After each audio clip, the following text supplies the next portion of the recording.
Hi students, welcome to my channel. So இது பார்த்தீங்கன்னா 10th Tamil unit test 3க்கான ஒரு model question paper. So unit 3 time டேபிளும் நான் அஃபிஷியலாக நம்ம சேனலில் அப்லோட் பண்ணிட்டேன்.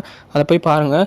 ஸோ இந்த கொஷின் பேப்பரில் நீங்கள் ஃபஸ்ட்டு குவார்ட்டர்லி வரைக்கும் ஒரு போர்ஷன்ஸ் எழுதி முடிச்சிருப்பீங்க. ஸோ அதுக்கப்புறம் மீதி போர்ஷன்ஸ் இருக்கும். அந்த மீதி போர்ஷன்ஸ் கவர் பண்ணுறதுக்கு தான் இந்த யூனிட் டெஸ்ட் 3. ஸோ இந்த யூனிட் டெஸ்ட் 3 முடிஞ்சதும் செகண்ட் மிட்டம், தேர்ட் மிட்டம் வைப்பாங்கன்னு நினைக்கிறேன், லாஸ்ட் மிட்டம் ஹாஃப் அலிக்கு முன்னாடி. ஸோ அதை நீங்கள் இப்போ இந்த யூனிட் டெஸ்ட் 3ல் படித்ததை நல்லா தரவு பண்ணுறதுக்கு தான்.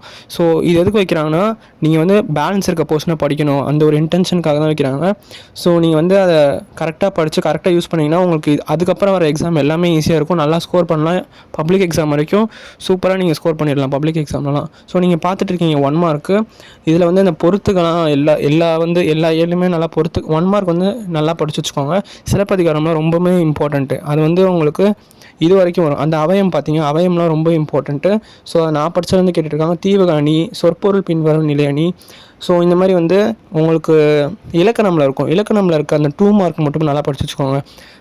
3 மார்க் கூட நீங்கள் அவ்வளோ படிக்க வேணாம், 2 மார்க் நல்லா படித்து வச்சுக்கோங்க. படிமம் நிரப்புக அதெல்லாம் நீங்கள் மறக்காமல் எழுதியிருக்கேன். அதெல்லாம் ஈஸியாக 5 மார்க் உங்கள் பேர், உங்கள் டீட்டெயில்ஸ்லாம் எழுத சொல்லுவாங்க.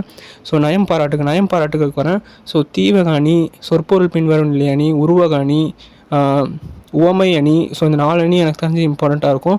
அதுக்கப்புறம் மொழிபெயர்க்க, காட்சியை கண்டு கவினுரை எழுதுக. அது கூட ஈஸி தான். உங்களுக்கு என்ன இங்கே மார்க் போடுவாங்கன்னு தெரில, பப்ளிக்கில் ஈஸியாக மார்க் போட்டுருவாங்க.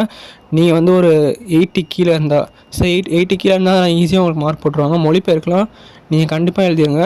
ஸோ அதை தாண்டி இந்த கருணனை, அந்த 5 மார்க்கு அந்த கருணனை ஐ திங்க் 3rd இயர்னு நினைக்கிறேன்.